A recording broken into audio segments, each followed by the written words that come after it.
video is dedicated to Michael Tuchman, who supported my latest Kickstarter project and thus made the production of this video possible. Thank you, Michael, for your support on both this and my last Kickstarter project.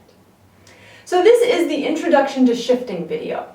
And in this video, I'll be talking about just some general shifting concepts.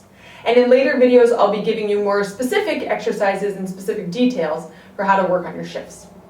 But big concept number one for shifting is that it is the arm that shifts, and your hand just happens to be attached, all right? So whether it be a big shift or a small shift, I'm initiating it from my bigger muscles, back, arm, and the hand has no choice but to go along, right? Especially so long as I'm not squeezing. You'll notice that if you are squeezing at all, the thumb sometimes gets left behind, and the thumb should indeed move with the rest of the hand, okay?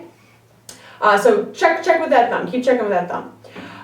Big concept number two is that unless you want, for expressive reasons, to hear a slide, you're going to need to release the string when you shift, okay? So I could,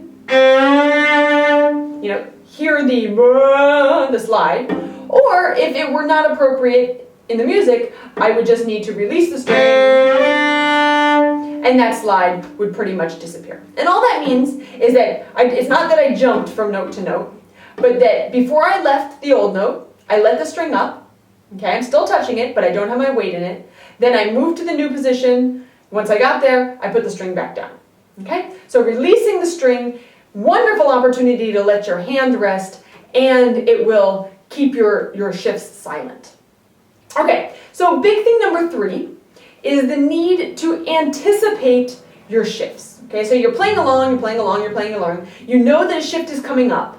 That means before you actually get there, you need to prepare to go to the new position. And that might look like a slight rebalancing of my arm. We'll talk about this also in later videos. But the main thing is that you need to know it's coming and be ready for it. Otherwise, you'll have a last-minute mad dash to the new note or the new position. And generally, we want to shift as slowly as possible. Like everything we do on the cello, we want it to be as relaxed and calm as possible. So if we're hurried to get there, for one thing, our muscles are likely to tighten up so that our shift will probably be less precise, and it will just be more stressful, which is no fun at all. So we need to know it's coming so we can prepare with the arm to be ready to shift. All right, let's see. Next thing you might want to know is, where are these different positions?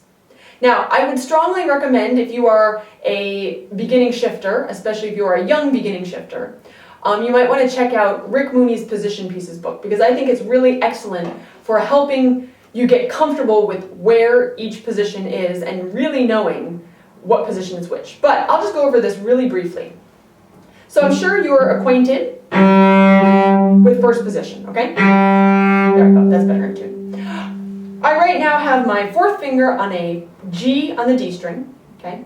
And if I want to shift to lower second, all I need to do, put my third finger there instead, okay? Now in lower second. Upper second, I just move my second finger and put it there, okay?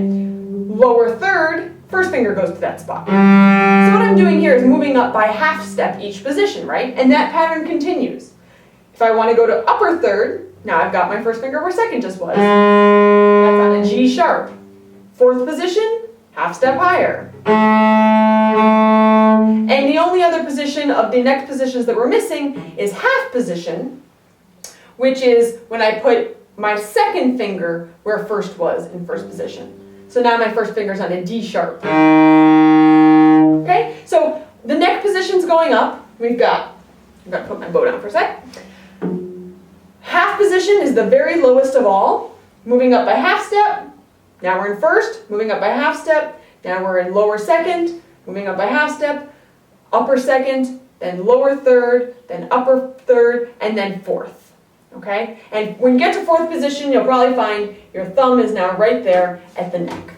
All right, so those are your neck positions. And again, that Rick Mooney Position Pieces book, excellent resource for getting familiar with the different positions.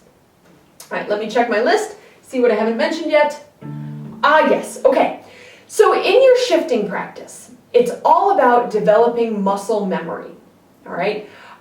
We want to know what it feels like to be in lower second position. We want to know exactly the placement of our arm in that position so that next time I need to go there, I can know what it's going to feel like, right? So this is, again, about developing muscle memory. So I would strongly suggest a couple things. One, avoid looking at your fingers when you shift, okay? Because that relies on the visual sense rather than the tactile sense. And it's that tactile sense that we're trying to develop. Okay, so no looking at your fingers. Thing number two is you're going to need to do a lot of drilling of your shifts early on. So for example, if you've got a shift in a piece, you're going to need to do it over and over and over and over and over again until your body really knows what it feels like and can do it consistently.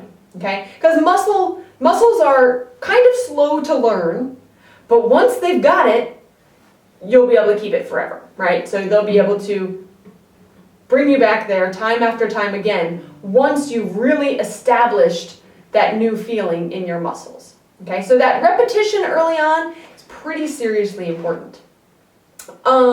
Let's see, what else? I think that might be everything I needed to say. Okay, so check out the videos, the other videos that will be posted about more detailed nuances of shifting and some exercises you can use to work on your shifting. Oh, one more thing. I know what it was. Be brave. Okay, so the kiss of death for shifting is fear. If you're worried that you're going to miss the shift, well, guess what? You're probably going to miss the shift because that fear will tense your muscles up and you won't be able to move as freely. So the recipe for getting rid of your fear is practice, okay? That kind of repetition where you know where you're going. You totally know where you're going because you've done that preparation and you've really put in the work so that then when you get into your performance of it, you can rely on your muscle memory, okay? And so then, when you get to that moment, instead of feeling, oh my goodness, am I going to get there? No, you can feel like, yeah, I'm going to get there. I know where it is, right? And that will help keep your muscles loose. So quiet that little voice in your mind that is concerned that you might not hit the right note. If you've prepared, you will hit the right note. Okay, good luck.